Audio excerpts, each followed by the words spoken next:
sipping some tea. If you're new here, welcome to the channel on mastering mindset, self-growth and everything between. I hope you'll get the most of this video and it will help you somehow. It will be a little bit of a chit chat, nothing scripted really. I hope you enjoy it and don't mind if I rumble sometimes. It will happen. Hopefully you will stick around, get some insights or identify some of the things that I may say in your life, and perhaps that may help you on your own journey. I'm going to be looking down on my phone because I have some notes. Since I have nothing scripted, I just want to talk out of what comes out in my mind, just kind of be raw. We'll see how it gets us. So basically today I'm going to talk about the lessons that I've learned in the worst years of my life. It doesn't matter exactly where you are on your journey, what age you are, if you are in your 20s, in your 30s, 40s and beyond, but you will realize as life goes on, as you get older and wiser, you will realize that a lot of things, a lot of beliefs that you had while growing up, things that you thought to be truth in your life that were passed on by your parents, your grandparents, you'll start to question them really. You start to try to find your own path and try to understand your own purpose in this life, so to speak. And this will not come without pain. So let me tell you, and so you will brace yourself, because is it a journey, and a journey that is sometimes very rocky, very tortuous, very unpleasant, because you will be faced with a lot of doubt, insecurity,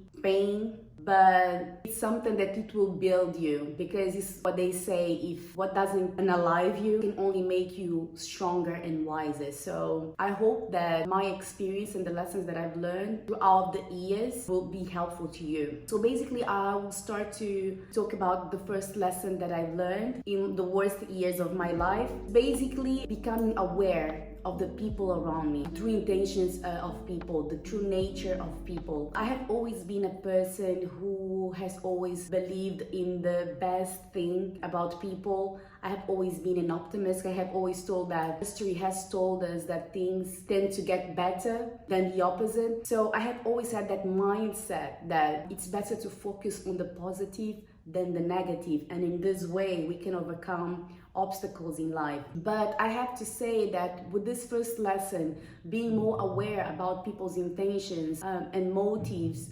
really kind of shook me a little on this confidence that I had about believing positive things about the world, because our lives is made of relationships, of community, of interpersonal connections. So finding out that a lot of people do not really have your best interest at heart was kind of a big knock, especially people who are closest to you. We often growing up, we often hear about people saying that family is very important, family is thicker than water. I mean, I'm sure that you've listened throughout your life so many things about family, but if you're not a person who has grown up in a healthy environment with a solid foundation about what truly is to love someone, it can be difficult. I just have to say, it can be difficult to sometimes, for people who don't understand, grasp that. I don't know, it may not even be making sense at this point, but just to tell you that it's not the same experience. So you perhaps may not identify when other people happily talk about their family dynamic and how they grew up and how happy it is, which sometimes maybe growing up is what you crave for, or maybe you identified with friends or close family members who had that kind of upbringing, that they felt safe, that they felt heard, that they felt understood. And most of the time I thought I did, but looking back,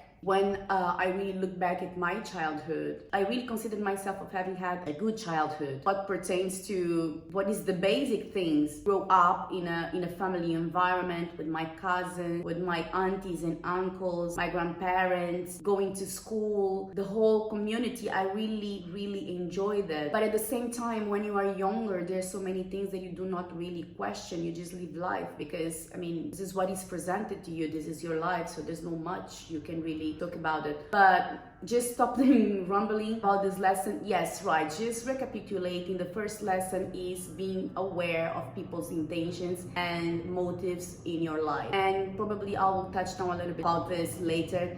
in other lessons that I've learned, or probably they will relate a little bit to this point. So the second lesson I learned in the worst years of my life is that people like you more when you're down. Yes, this can really shake your foundation. And here again, the people closest to you, the people that you confided in, the people you trusted, the people you grew up with, and you thought that were the people who had your back, sometimes are the people actually who, when you look at the difficult phases in your life, these are the people who actually rejoice seeing you down. And this can be sometimes really subtle, because in my naivety, you really think sometimes when you share things with people, when they are really attentive and sometimes they have like this little smirk in their face while you're telling them what you're going through, that sometimes you just think like, this is normal, this is what I thought. Like, I mean, you're not really paying attention to details, but when you really think about it, and sometimes it just happens afterwards, like, when the event happened, when the whole sharing has already passed, then you really realize and you sit down with yourself and you just feel this uncomfortable feeling, and then you feel like replaying in your head what you thought to this person, how the body language, how the whole posture, the whole exchange, and you really didn't get much of a feeling of being really understood. You just had the feeling that the person somehow was rejoicing in your pain, but at the same time was appearing to be nice and supportive, but not really. So this is one of the lessons that I've learned, that some people like you more when you are down, and you can also see when you have positive things to say, or when things are going right in your life. They don't really rejoice for you. You can really see in their facial expressions or the little jabs that they get you, or sometimes just downplaying your achievements, and the vibe that this person is giving is like they are unsettled, that they just want to move on to a different subject or something. But yes,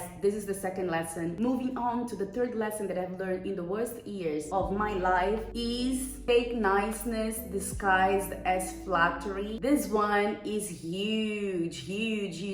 Circling back to the first lesson that I've learned about the people's motivations and intentions, I kind of tie this to this third lesson of people disguising or using niceness, being nice, and even gift giving in order to show that they like you. But then at the same time, this is using as a tool to manipulate you in order to get to know about things in your life, so they can go and spread rumors to other people. So it's not like genuine, and then you also feel that this niceness or gift giving always comes attached to some kind of thing that they expect you to give to them. So it's not like you are giving someone, you're gifting someone, or you're being nice to someone out of the kindness of your heart, but because you have ulterior motives towards this person. So you're just kind of like, blaring or kind of like disguising your real intent, so this person can,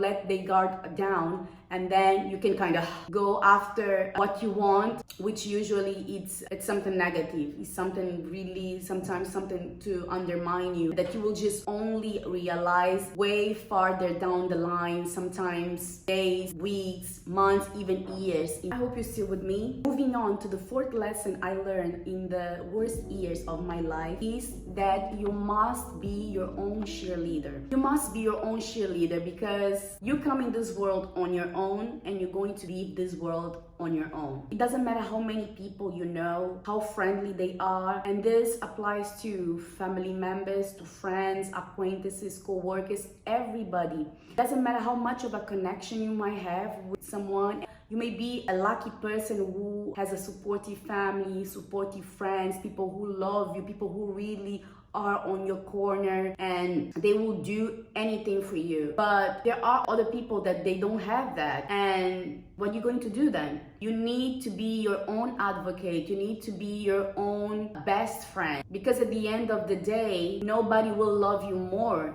than yourself.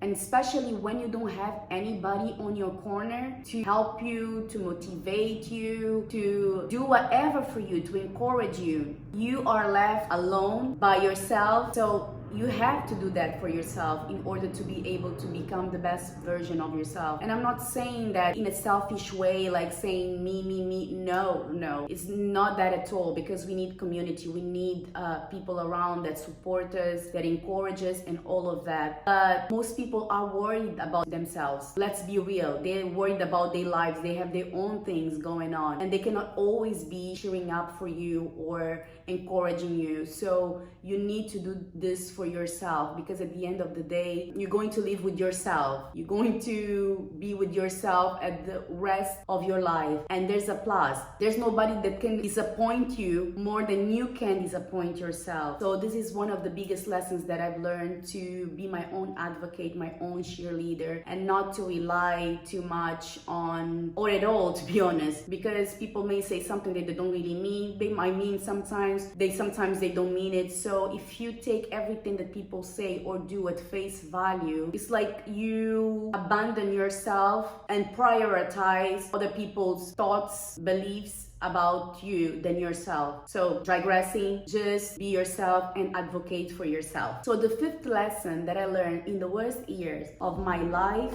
the power of silence.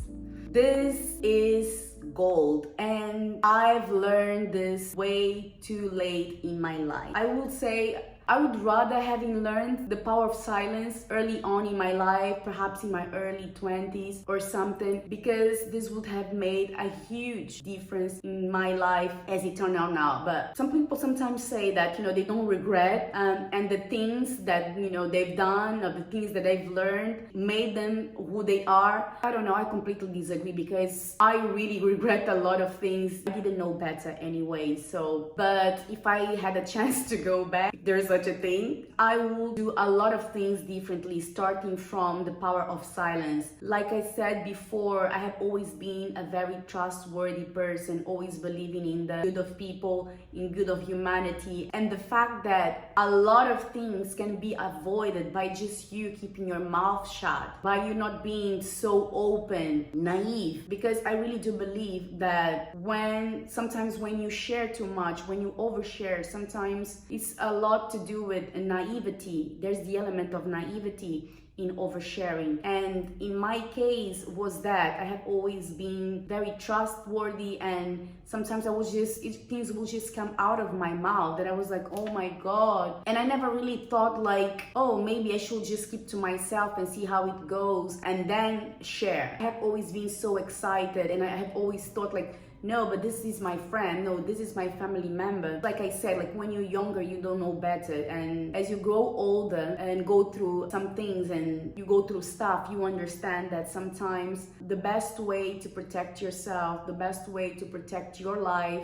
and the things that you want for yourself in the future is just to keep silent. I learned this, as I said before, very late in life. But then I also noticed some people around me had that element of mystery that was often coupled with silence. I just thought at the time, this is who they are and this is their personality. But in reality, I think they were wiser, and probably at that time or that stage in life, or early on in life, they understood that the positions that they had, or like the situations that they were in, required them to be silent and not to expose themselves as much. And I've realized, in looking back at the life of these people now, they are very successful. At least they appear to be very happy in their relationship, very happy in their situations, because they always kept that element guarded, and they were able to make moves silently in their lives without having people interfering in their affairs or even knowing too much about stuff that people really don't have any business knowing. So they were able to progress and move swiftly or seamlessly in their lives. And this is something that I really had to learn the hard way, and especially in the worst years of my life, the power of silence. So if you are listening to this now, I hope if you're younger, in your early 20s, I hope that you can take this as a sign to move silently and do the things that you have to do. Work on yourself, work on your things, on your goals, on your dreams silently, and let the things speak for yourself. This way you will avoid heartache, you will avoid opportunistic negative people, you will avoid derails, you will avoid so many things in your life just by being silent and just moving on at your own pace without letting people know your every single move. Some people pretend they have your best interests at heart, but in reality they have their own, and there's nothing to do with you. And if you tell them too much about your life, they might use this against you. And some of the things sometimes are irreversible. Even though God is in command of everything, I do believe that it can take you longer to achieve what you want to achieve if you just keep things to yourself and let things just flow naturally. So the sixth lesson I learned in the worst years of my life: be aware of your surroundings. Because sometimes we just go about our daily lives doing this and that, but we not really pay attention who's around you, who's watching you. And what I've realized, especially now, learning more about mental health and mental disorders, we never understood that sometimes we always being surrounded by people who appear to be, quote, sane, but in fact they're dealing with a lot of issues. They are battling a lot of things, a lot of untreated disorders, a lot of undiagnosed disorders. They're just like running around us, and a lot of their behaviors can have the power to really impact the trajectory of our lives if we are not really careful about who's around us. I think checking yourself, checking where you are in your life, checking your mental health, checking your past traumas, dealing with those, dealing with things you lived that kind of left an imprint in your life that has the power to affect you in your adult years or in your life in general. So why I say this because kind of like linking into paying attention to your surroundings. I know that it may seem a little bit kind of disjointed, but pay attention, because if you work on yourself, on your traumas, you identify them, you work on them, you heal them, you also be able to identify people who are not emotionally healthy. So you will quickly divert your path from them, and you will be able to attract positive people and healthy people to you. Whereas if you have issues within yourself, you haven't dealt with your traumas and everything, and this is I just kind of started learning, and I became more interested, especially because people who you attract usually are reflections of people you grew up with, like personalities, and I never really knew that. Sometimes you subconsciously attract these people just because you are used to it, but because you are used to it, because it's common, it does not mean that it's healthy, and that it does not mean that it will be good for your mental health or even for your physical health in many cases. So be aware of that, because people are watching you.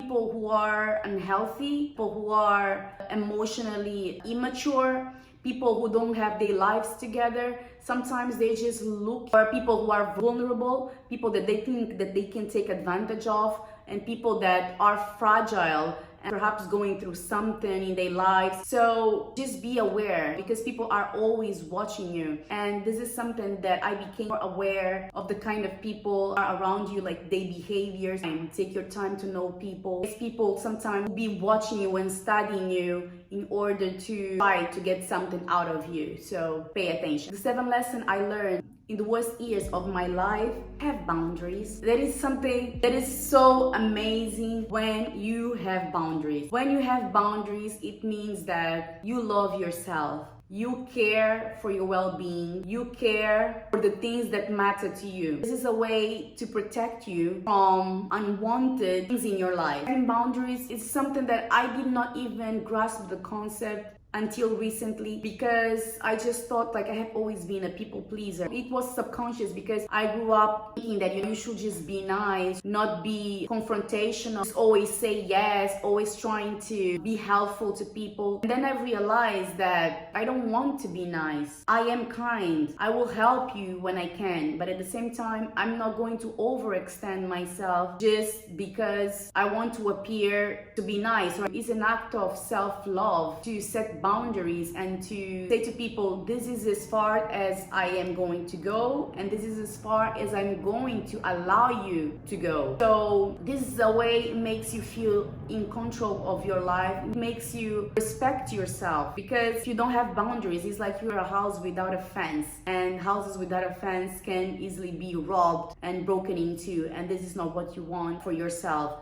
So have boundaries, set them, keep them firm. It does not matter who is trying to break them. Family members, acquaintances, friends, whoever. It's your right to have your boundaries, and so just stand on them and you'll be fine. The 8th lesson that I learned in the worst years of my life, hold on, we're getting to it, it's almost done. Talk less and listen more. I still have to work on this though, because I get overly excited when I talk to people, especially with friends. I think this is also due to having so many things bottled up. Sometimes when I talk to someone that I feel that I can share with, I can just kind of like, just go on a run, not stop. But what I'm trying to implement is shut my mouth and listen more, because when you listen more, you learn a lot more than you think. You learn about people's intentions, you learn about people's motives, you learn about people's character, you learn about people's personalities. There's so many nuances to it. You learn a lot of things that if you just talk,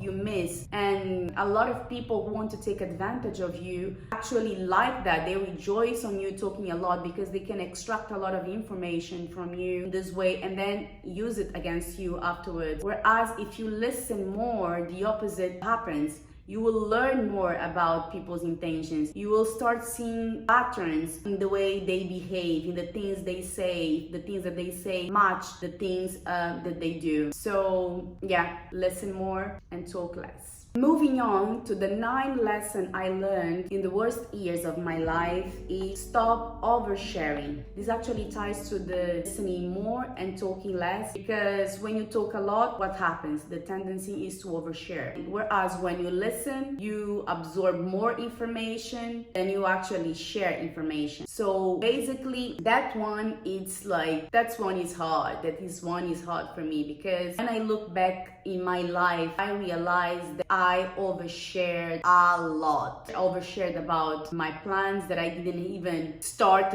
committing myself to. I overshared about what I was going to do. I overshared so much to people who were supposed to be my biggest cheerleaders, who were supposed to be like flesh and blood, literally, in people that took advantage of it to undermine me, spread lies and rumors, to smear my name. And that can be a very heartbreaking thing. It's something that it's very hard, but really hard to come back from, because especially when it's family members, so close family members, relatives, it can really shake you to the core, because it's something that you cannot comprehend, how someone so close to you do such a thing. This can really have an impact on your life in a way that not any other relationship can have, because these are the people that were supposed to protect you, but instead they undermine you for their own selfish desires.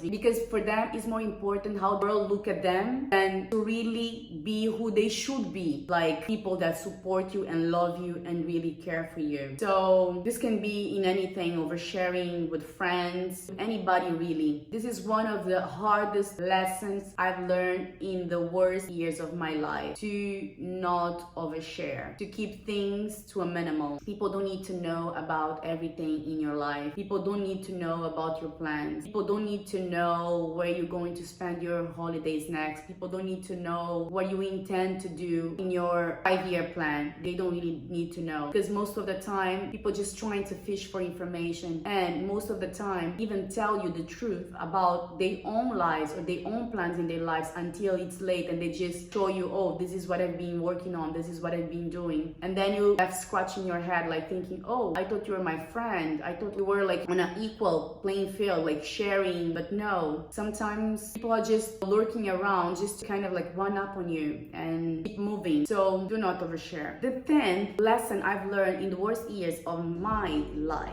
what people think about you is not your business. They're merely projections of themselves. I think all of us have had experiences like that. People telling you when you share with them about something, an aspiration, something you're going to do, and then they will just kind of drag you down or kind of trying to divert you from your plan and tell you, oh no, you won't be able to do it, or you're not going to be able to accomplish, and all the yada yada thing. I think it's fair to say that we all somehow have experienced in our lives people telling us that we're not going to be able to achieve something or do something just because they didn't achieve themselves, or probably because they didn't have the courage to do themselves. So they just take up on themselves to tell you that because they couldn't achieve or because they didn't achieve something, you will not either. So do not take people's words as face value, and do not overly rely. And this is for anything, even for myself, you hearing me. Don't take, what I say or what anybody for that matter says as face value. You have to have your own experiences. If you feel that you can do something, you go and do it, and tell people later when you've done it. You don't have to rely on other people's perceptions and other people's thoughts of what you should do or what you should be, dictate your life, basically. In summary, is what I want to say, really. Just do you. Do what you have to do for yourself. Doesn't matter. Don't care about what other people think. You will deal with that later. So, almost done. That's the last one. So, the 11th lesson that I learned in the worst years of my life: saying no. Saying no is so powerful. And saying no is your birthright. You don't need to say yes to everything, things that you don't want to do, just for the sake of pleasing people. Saying no is so gratifying because it's like you prioritizing yourself. How many of us